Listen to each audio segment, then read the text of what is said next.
So I just got my SMD, well, my mini oven from Amazon for the SMD conversion. Ah, there it is. Hey, it is double glazed, that's cool. Yeah, so there's no stop on the door, that just falls down. Yeah, there we go. Love it, it's great.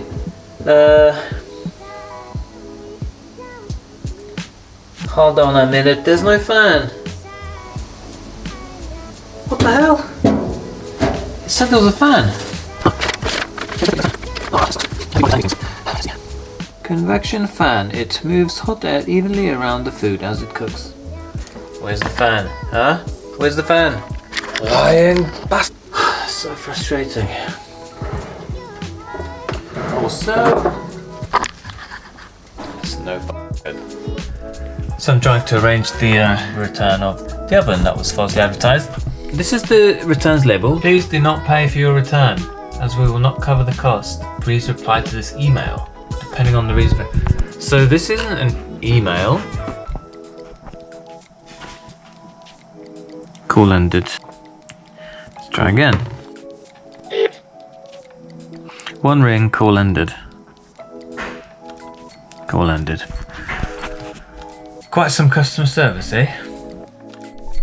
So after that saga of the crappy oven that came dented and misadvertised, got another one. Ta-da! Sfornatutto! It means it cooks everything, including PCBs. This is miles ahead of the other one. It feels straight out of the box. It feels way more solid. And we've got the inside there, so you can see the two heating elements. And there's actually a little fan in there too, which is great. That's what I wanted.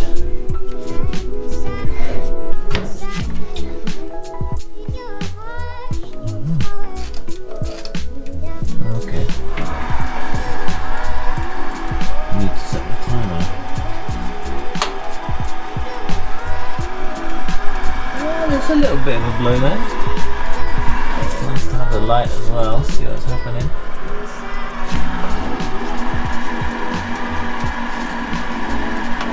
Cancel this. Oh, so you basically just let it run to 0? That's a bit odd. So there's actually no way of turning it off. Well, okay then. Very impressed by this little thing. The build quality is really good. There's some really strange functions where you can't turn it off, but we won't be using any of that because we have a fancy controller arriving in the post soon. So when that arrives, I'm gonna crack on taking it apart. So I'm really sorry about the quality of this footage, but I deleted the original clip which I recorded when the Enclosure arrived. But hopefully you can see the unit at the top there. That's the main control unit. It has a sort of a temporary front panel. It's a little perspex panel, white panel, which has a protective sticker on it. And then I actually customized my kit slightly. So instead of a single solid state relay and a heatsink, I deleted the heatsink and upgraded to a second solid state relay for the fan. So that's the two boxes there, and then working downwards we've got the thermocouple, and then we've got a bag full of connectors and heat paste, transfer paste, and then we have a AC to DC power supply. The actual board itself looks very nice quality.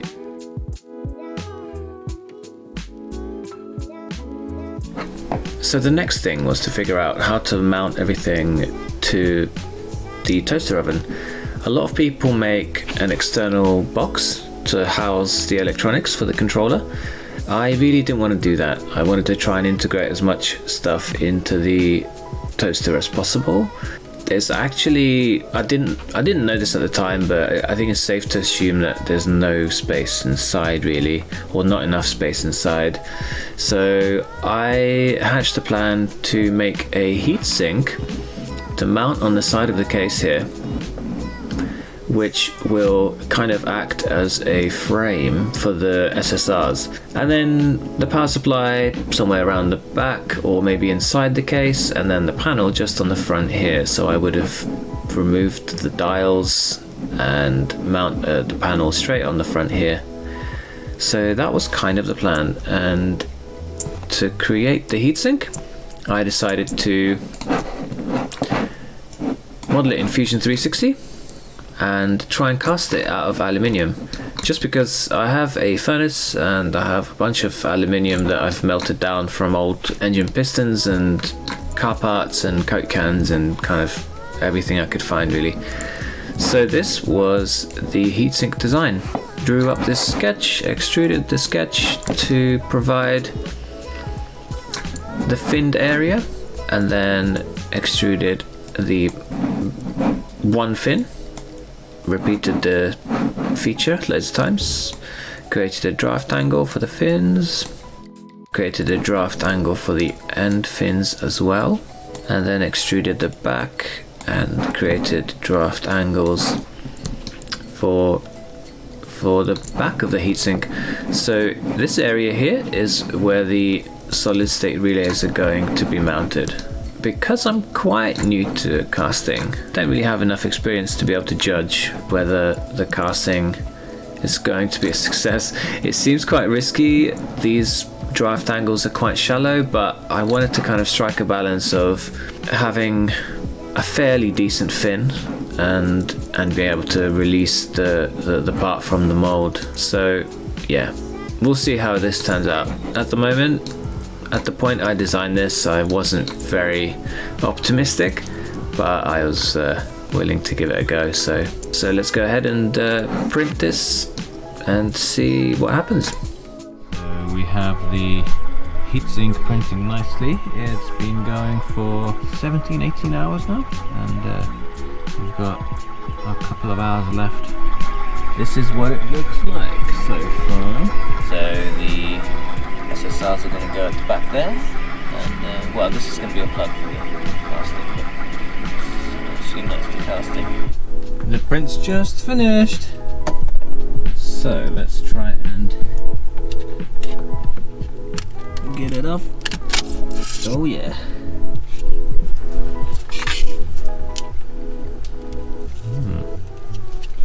Very good. A little bit of cleanup will be needed. Okay, let's try and cast this. So this is my little furnace. I built it from an old gas bottle here. So let's fire this thing up.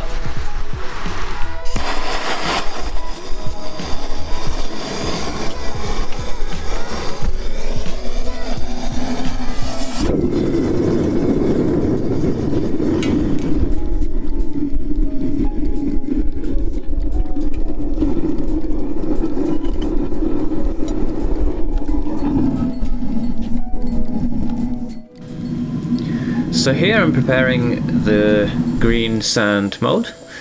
This process is called green sand casting.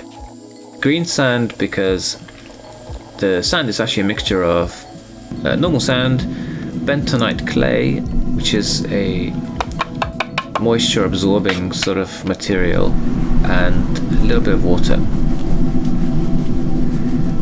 The sand needs to have a very specific property. It needs to clump together when you compress it in order to not collapse in the top half of the mold.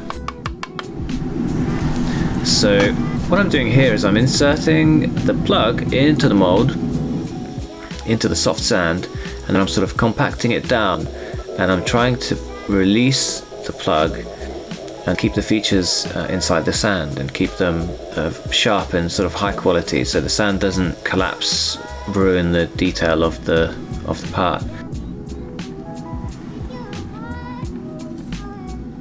As you can see, I'm sort of struggling to trying to get a clean release. The problem here is that the sand is compressed at different levels across the plug. So as I keep trying, as I keep persevering, it gets better and better, but my confidence level in this thing working drops more and more. It took me probably about 10 times to get a decent release where the fins actually remained intact. So as you can see there. So when I'm happy that the fins are intact, I'm compressing the sand around the plug just to strengthen the sand and make sure that the edges don't break off. It's also important here to make sure the two layers separate cleanly when when the top half of the mold is removed. And now I'm adding the fill tube and the breather tube, so when, I'm sure there are actual terms for these, but basically the aluminium, the metal gets poured in through the big one, and tube at the bottom allows the air to vent out, actually shows you when the mold is completely filled with metal because the metal rises out of the second tube. And here, very carefully, I have removed the second half of the mold in order to get rid of that 3D printed plug.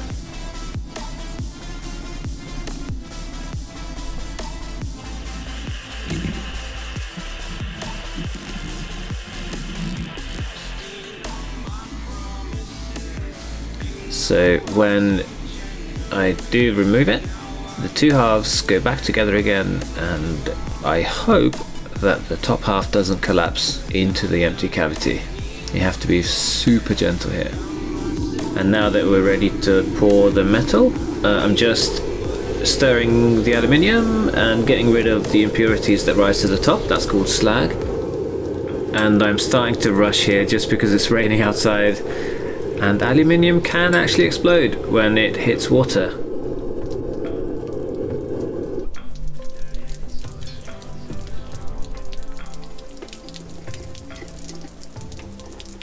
So I'm lifting the crucible out of the furnace, being careful not to hover it over my feet. I pour it very slowly to make sure that the aluminium has time to oxidize in the air, because it's the oxide layer that keeps the thing from exploding.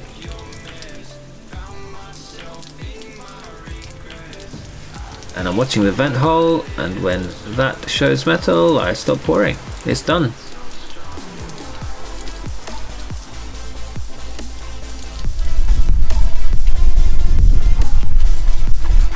Oh, it's nearly done. That's quite nervous actually, but I'm glad the pour went well.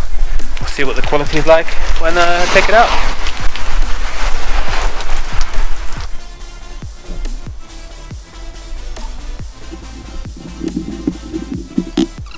Oh, you can see the steam coming off there.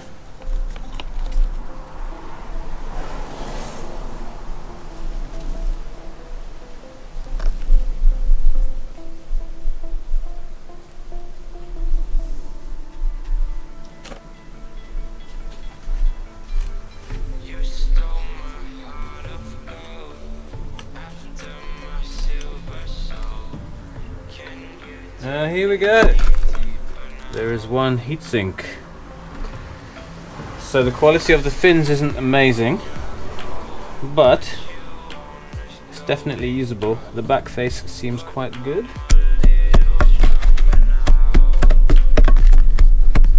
So we've got some cutting to do. We're going to cut here, cut there, just tidy up the edges. Yeah, so you can see this fin actually collapsed in towards that one. And here we've had a bit of a collapse, and this is the same. This chunk here collapsed over that way. So, not ideal, but at least I got to use some of my aluminium that I've been recycling. So I've just chucked it into the Franken mill, and I'm just facing the back where the solid state relays will mount. You obviously don't need a milling machine, you don't need this type of heatsink, there are other ways of doing it. I'm just using these tools because I have them.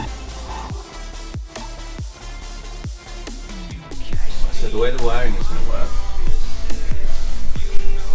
is my case here has the heatsink block mounted to it, and 2 solid state relays, and this is the AC to 5 volt power supply for the exhaust kit. So we're going to run AC out into here for this guy, and then for the solid state relays, there we go, nicely hidden away. So this is the wiring diagram of the whole system. It may look complicated at first glance, but when you sort of study it, it really isn't that complicated. It's just the 3 terminals going into the case. We have live, neutral and earth. Earth is always goes to a ground point on the case. The neutral is usually permanently connected to the devices that we want to switch. So if you follow the blue, you'll see that the blue goes straight into one side of each device. And then we're actually switching the live. This is the way it's done. Professionally, you want to switch the live. Yeah, so we have the live going into the power switch transformer module, first solid state relay, both heaters in parallel, indicator lamp as well. The indicator lamp is nice to have, but not actually necessary, because the X toaster has an LED for each solid state relay output, so you can actually tell that it's switching them. And obviously working with high voltage electronics is very dangerous, so please be careful. Make sure you're working with the machine unplugged. Before you plug the machine in, just triple check to make sure that none of the terminals are touching earth, that you aren't touching any of the terminals, and make sure that all the terminals are insulated properly. So thick heat shrink insulation, make sure you're using insulated boots on any crimp terminals, and that they are not touching any hot parts of the inside of the oven. So we have AC power going in, and so we've got neutral, live and earth. Earth always goes to the case. Got a fan here with AC input. We've got the top heater and the bottom heater and the bulb, and they're the things that we need to control. So the bulb, I'm just going to wire permanently to the AC input, so it's always on. The fan will be switched by one of the SSRs, and the bottom and top heaters are both going to be switched by the SSRs in parallel. So this looks like some kind of thermal cutout, which I'm not going to use because I don't want there to be an unexpected power off during one of my bakes. So I'm just going to remove that. I think what I'm going to do is I'm going to essentially start from scratch here. In theory, this switch here would have everything that we need, all the wires going into it that we need, but it's going to be easiest to just start from scratch. And the way I'm going to do this is I'm going to use these little Wago lever connectors. This whole thing is a single strip and it's connected. All these terminals are connected. So one of these for live, one of these for neutral, and so I've got a multimeter here to test continuity. So we're going to start snipping cables. At the moment I'm just going to leave this powered permanently from the AC plug. But later I will actually fit a switch in the back here. In the UK we have a switch on every outlet anyway, so I'm just going to rely on that. But for now, let's start snipping cables. So at this point I'm attaching a small length of 3-core cable, power cable, to go to the X-Toaster power supply, and I'm creating a new ground point for that cable to mount to the chassis. Here I'm connecting the power cables that are going to go to the solid state relays and return back to the heating element. And this is the 3-pin connector that was supplied as part of the kit for the power supply of the X-Toaster. And the moment of truth. Yay! No magic smoke.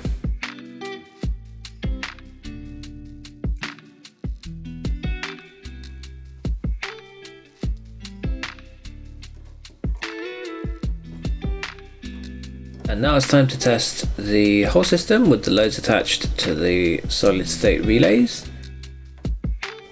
But before I do that, we just need to triple check every connection to make sure there aren't any shorts and everything is in order.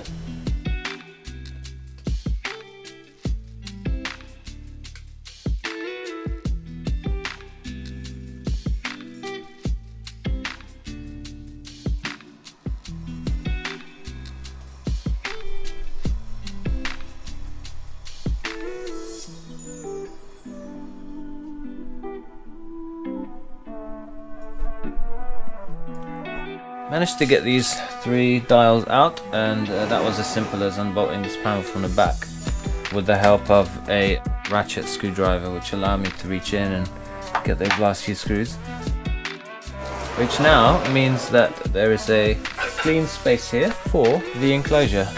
So once again, I designed the enclosure in Fusion 360 using the freely available CAD model of the X-Toaster, thanks to the X-Toaster developer. This enclosure and the power supply enclosure will be on my Thingiverse page, so find the links in the description. The X-Toaster comes with this little panel here, which you can peel off. It's just a white perspex front. So I designed this front to bolt up to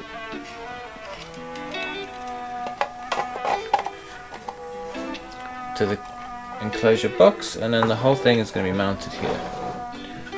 So it's going to be nice and tidy. But before all that, I'm going to pack the side of the toaster with some insulation.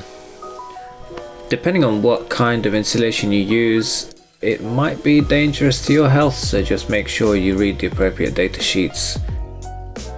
In my case, I'm using ceramic wall insulation. It can be dangerous to your lungs if you breathe in airborne fibers of it. So I've just wrapped a scarf around my face, and I'm being very careful to handle it very gently, very slowly, to not put any of these particles in the air. You should also really wear gloves, because you'll find tiny little fibers embedded in your skin, and they can irritate your skin over time. But my hands are like leather, so I didn't have any problem.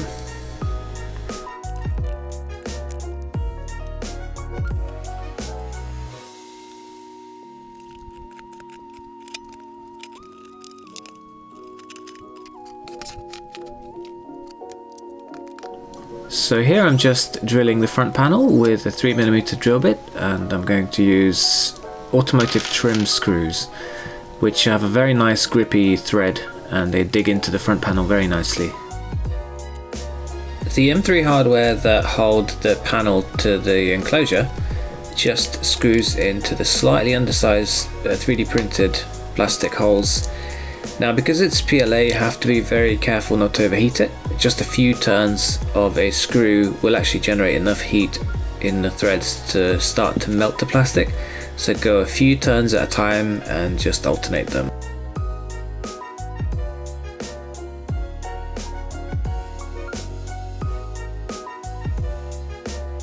So my X-Toaster Reflow oven just completed its first bake, and it did incredibly well. You could see the temperature curve, the actual temperature following the target temperature very closely, and that was without even the fan.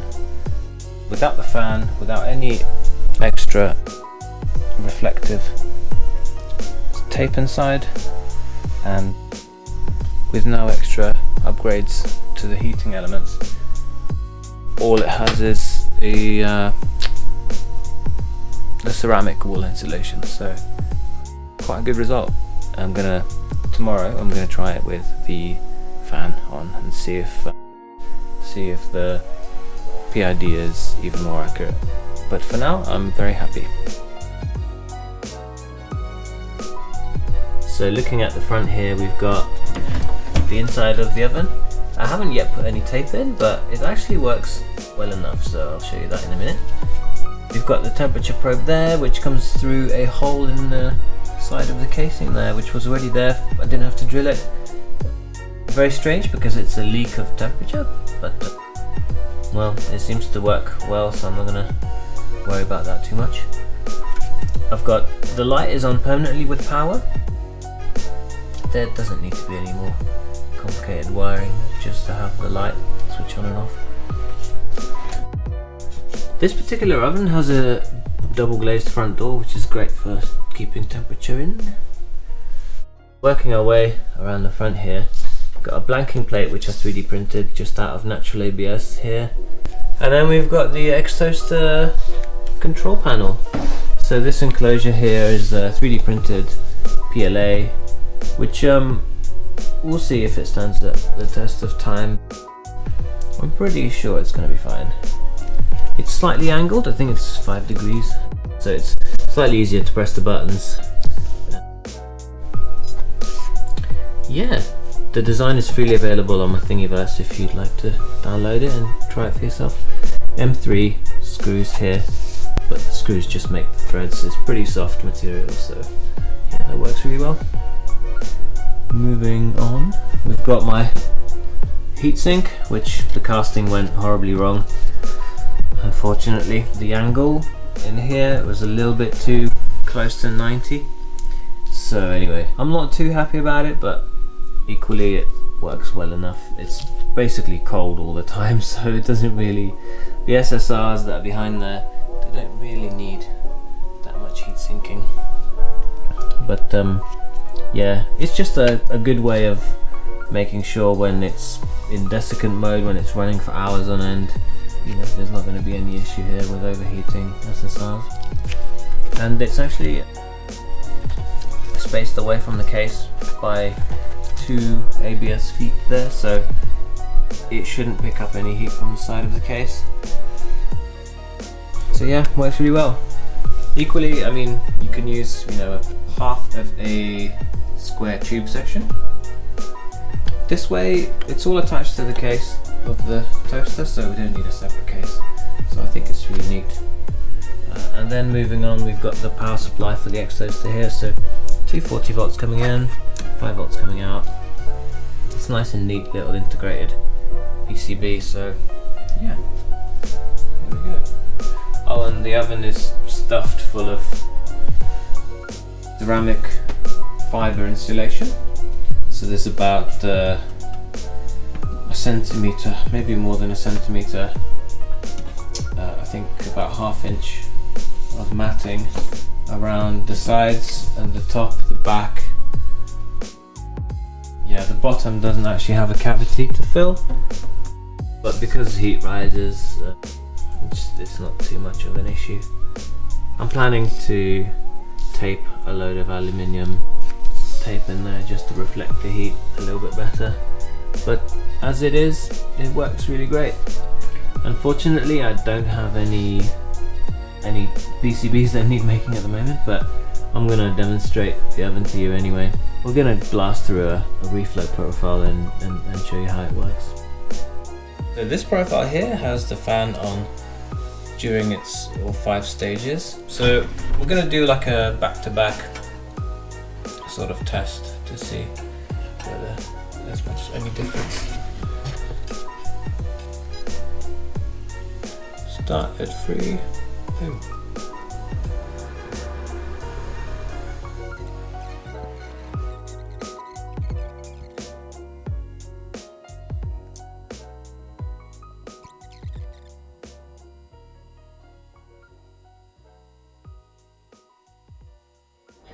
Yeah, so what's quite interesting is this part here where we hit 240 something, so 10 degrees short of 250, which was very strange because the light was going off, so the PID algorithm just wasn't able to fully keep the temperature under control. I have a feeling this is because of the convection fan and the currents inside the oven circulating and causing a sort of irregular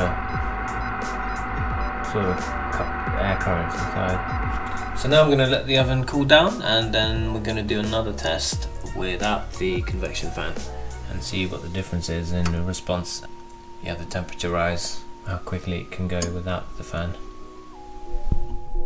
So now that we've dropped a bit of temperature, I'm gonna run the profile again, but with no fan this time, and see what performance we get. There we go.